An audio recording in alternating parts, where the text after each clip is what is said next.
똑같이 니네가 하는 업무에도 같아. 의사가 최악을 얘기하는 이유 알아? 네. 뭐 만약에 잘못되면 아니 대비야. 그 좀 좋은 걸 얘기했다가 최악으로 가면 근데 만약에 최악을 먼저 말했으면 괜찮잖아요. 좋아지면. 그러니까 최악을 말해야 나중에 고맙다는 소리를 듣지. 네. 근데 먼저 괜찮다는데 최악을 말하면 욕을 먹으니까. 야이 새끼야 그러네. 그러니까 니네도 일을 할 때 똑같은 거야. 아 그래서 제가 그 이후로 제가 얼마나 할 것 같다면 항상 그래요. 해봐야 할 것 같다. 시간 말 안 해요. 해봐야 할 것 같다. 꼭 그래요. 네. 그래도 또 묻는 사람 있지. 그래도 있어요. 얼마나 걸리냐 그러면 네. 최대로 늘려서 얘기를 하는 거야. 아 예. 비용도 크게 얘기하고 뭐 이렇게. 뻥튀기 하고 근데 제가 노력해갖고 있는 거 이거 쓰고 해갖고 비용을 줄였어요. 이렇게 시간도 말하면 아끼고. 그렇지. 아. 그럼 고맙다는 소리는 거야. 나는 그림 2-86의 그림처럼 리프트가 선회하는 과정에서 뱅크를 하게 되면 수직과 수평으로 분리가 된다고 그랬잖아. 그 중에 수직 방향으로 작용하는 리프트가 항공기의 고도를 유지하는 역할을 하는 건데 뱅크로 인해서 버티컬 리프트가 줄지. 그건 이해되지? 응? 수직 방향으로만 작용하고 있었던 리프트가 네. 아 방향이 바뀌었네요. 방향이 수평으로 아니라 방향. 수평으로 나뉜 거지. 수직과 어. 수평으로 나뉘게 되는 거 아니야. 그래서 토럴 리프트가 대각선 방향으로 나타나는 거고, 그렇게 따지면 비행기의 고도를 유지하고 이제 해줬던 유지하게 해줬던 수평 방향의 리프트는 줄게 된다라는 거지. 그러니까 수직 방향으로 있던 게 수평으로 나뉘기 때문에 네. 그게 이해가 돼야 된다고. 네. 근데 지금 여기서 지금 이제 얘기를 해주는 게 그걸 이해해야 그 다음 문장이 이해가 되는 건데, 네. 항공기가 터닝을 하는 과정에서 무게가 늘어. 네. 그 무게가 느는 과정을 위해서 얘기한 거고, 그게 G 때문에 그런 거잖아. 그래서 자기가 가지고 있던 무게에다가 G로 인한 무게가 더해져서 실제 항공기가 만들어내는 무게는 늘어나고, 반면에 리프트는 줄잖아. 수직 방향으로 만들어내는 리프트는 터닝하는 과정에서 줄지. 그럼 네. 무게는 늘고 리프트는 주니까 얘는 어떻게 돼? 고도가 떨어지죠. 떨어지잖아. 네. 그래서 must be compensated for 이 말이 나오는 거야. must be compensated. 그 lose of vertical lift를 compensated 하거나 아니면 altitude를 lose 하거나. 그렇지 둘 않으면 중에 하나야. 네. 당연하잖아. 그러면 compensate를 어떻게 하는지는 뭐 다양하니까 지난 시간에 했던 뭐 angle of attack을 늘리거나 뭐 thrust를 늘리거나 뭐 이런 식으로 compensate 하면 되지. 그렇지 않으면 그냥 놔두면 lose altitude니까 고도는 낮아질 수밖에 없는 거고. 이미 너도 알고 나도 알아. 너무 네. 심하. 근데 얘가 까먹을까봐 한 번 더 강조하는 거 아니야. 너무 심하죠. 이해돼? 그러니까 왜냐면 요 내용을 앞에서 했거든 지금. 기억나? 난다고? 그럼 여기서 말하는 드래그는 무슨 드래그야? 몰라요. induced dragon. 이 전체 면적에서 만들어지는 리프트가 위쪽으로 향하고 있기 때문에 내가 이 고도를 유지하고 있고, 네. 유지한 고도에서 계속 같은 스피드, 예를 들면 시속 200km로 비행을 한다 그러면 200km의 속도로 계속 뭐 1km 고도에서 200km의 속도로 계속 비행을 한다 라고 가정을 해보자. 이 상황에서 내가 턴을 하려고 뱅크를 쳤어. 뱅크를 했어. 그러면 내가 이렇게 가려고 하는 거 아니야. 그럼 뱅크를 하는 과정에서 이쪽 수직 방향으로 작용하고 있던 리프트는 줄지. 왜? 네. 이쪽으로 작용을 하기 때문에. 그래서 터럴 리프트는 이쪽으로 발현이 된다 이거야. 그럼 아무튼 이렇게 뱅크를 해서 이쪽 리프트가 줄기 때문에 얘는 내려갈 수밖에 없는 거야 이렇게. 그러면 이렇게 돼서 이렇게 내려간다는 얘기지. 그럼 내려가 고도가. 근데 고도가 내려가는 걸 방지하기 위해서 뭘 해? 앵글 오브 어택을 증가시킨다 그랬지. 네. 엘리베이터를 작동시켰고 앵글 오브 어택을 증가시켜. 그러면 네. 이렇게 가면서 이쪽에서 오는 방향으로 볼 때 이게 이렇게 들리는 거야 이렇게. 그래서 앵글러 버텍이 커져. 그러면 여기에서 만들어진 리프트가 커지니까 이 고도를 유지할 수 있다라는 게 중간까지고. 그런데 이걸 들어서 앵글러 버텍을 들어서 리프트를 증가시키는 부작용으로 드래그도 증가한다. 그러니까 얘 속도가 주는 거야. 네. 시속 200으로 비행을 하던 애가 뭐 180, 150 이렇게 주는 거지. 그럼 그것도 안 되니까 뭘 증가시켜? 드러스트. 추러스가 아니고 추력. 추력 그래. 추력을 증가시킨다. 그래서 엔진 RPM을 더 올려줘야 되는 거야. 그래야 같은 고도, 이 고도를 내려가지 않고 같은 속도로 이렇게 선회를 할 수 있는 거지. 그럼 잘 생각을 해보란 얘기야. 내가 비행기를 조종하고 있어.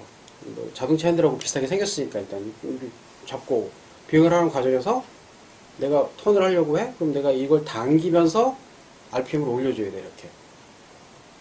자, 네. 그럼 페달도 차야 돼. 네. 페달도 차면서 당기면서 돌리면서 네. RPM도 올려야 되는 거야. 네. 이해되지? 난 계속 이 방향으로 갈 거야. 근데 앞에 뭐가 있어?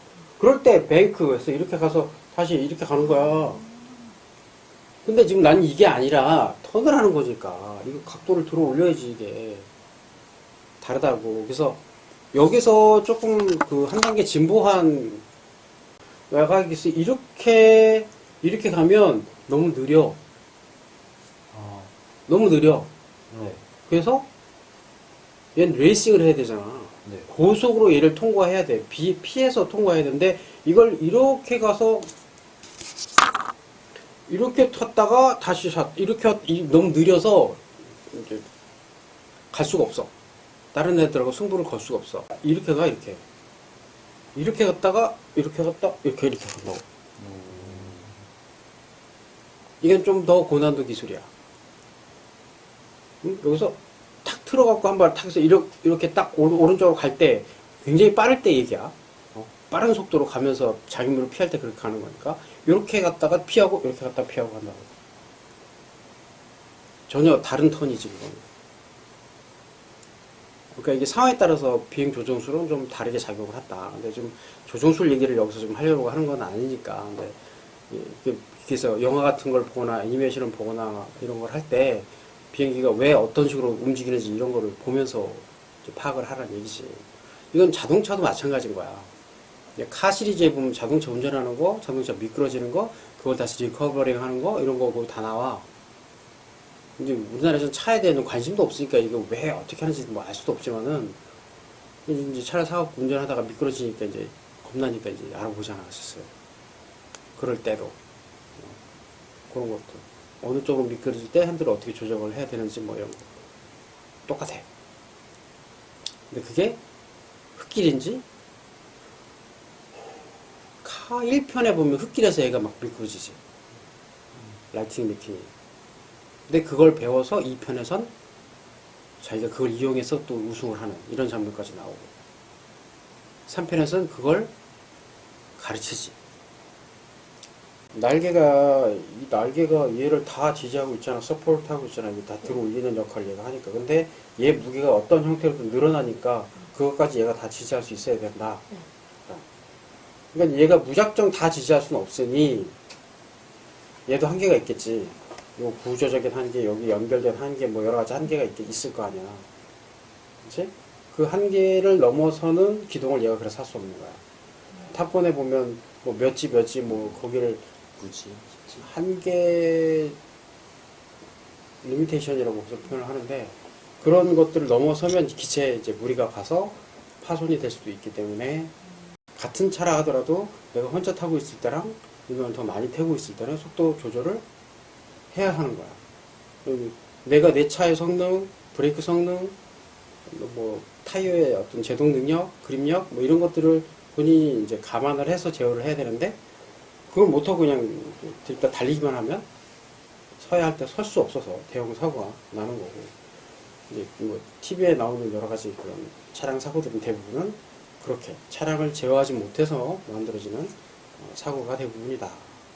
그렇게 보면 되고 어저께 갑자기 눈이 막 와가지고 막 저녁 뉴스를 딱 보는데 길거리에 퍼져 있는 차들 사고 난 차들, 그 눈길에 미끄러져 퍼져 있는 차들을 막 이제 기자들이 촬영을 해갖고 막 보도를 해.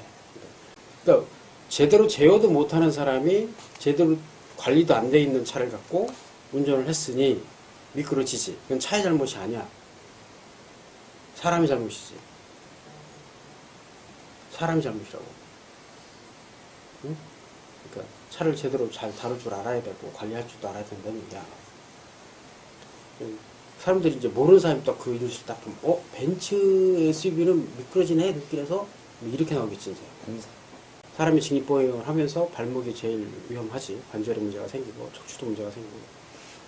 자, 그러면 통상 내 몸무게 거기에 뭐 내 옷 무게, 내가 짊어지고 있는 짐의 무게, 그치? 이런 것들을 따져봤을 때 오케이 100kg다. 그럼 내 발목이 현재 100kg를 지지하고 있다. 가만히 서 있을 때, 그치? 맞잖아. 그쵸. 뭐 거기에 그거와 내가 이걸 가만히 서 있는 게 아니라 계속 걷거나 뛰거나 어디서 점프를 하거나 계단을 내려가거나 올라가거나 할 때 그럼 내 발목은 내 몸무게, 짐 무게만 견디는 게 아니지. 네. 플러스 알파가 있잖아. 네. 그치? 그러니까 그게 그거야. 지금 날개가 버티는 서포트하는 로드 비대 그 로드 대 실제 그 비행기와 컨텐츠의 무게 이걸 비율로 나타났을 때 그 사람으로 따지면 내 몸무게를 1로 봤을 때 내 몸무게 몇 배가 내가 지금 견디고 있느냐가 G로 계수로 나타나잖아. 똑같은 것처럼 얘도 로드 팩터가 그렇다 이거야. 비행기 입장도 사람이랑 똑같이 이렇게 이해하면 돼.